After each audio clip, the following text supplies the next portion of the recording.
আমরা অত্যন্ত দুঃখের সঙ্গে জানাচ্ছি বিএনপি চেয়ারপারসন ও সাবেক প্রধানমন্ত্রী বেগম খালেদা জিয়া আর নেই।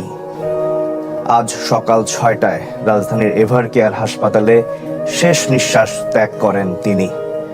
গত রাতে তাকে দেখতে রাজধানীর এভার কেয়ার হাসপাতালে যান দলের ভারপ্রাপ্ত চেয়ারম্যান তারেক রহমান। এছাড়াও হাসপাতালে যান বিএনপি মহাসচিব মির্জা ফখরুল ইসলাম আলমগীর। এর আগে হাসপাতালে গিয়েছিলেন খালেদা জিয়ার জ্যেষ্ঠ পুত্রবধূ ডাক্তার জুবাইদা রহমান, বড় বোন সেলিনা ইসলাম, ছোট ভাই শামীম ইস্কান্দার, তারেক রহমানের মেয়ে জাইমা রহমান ও আরাফাত রহমান কোকোর মেয়ে জাহিয়া রহমান।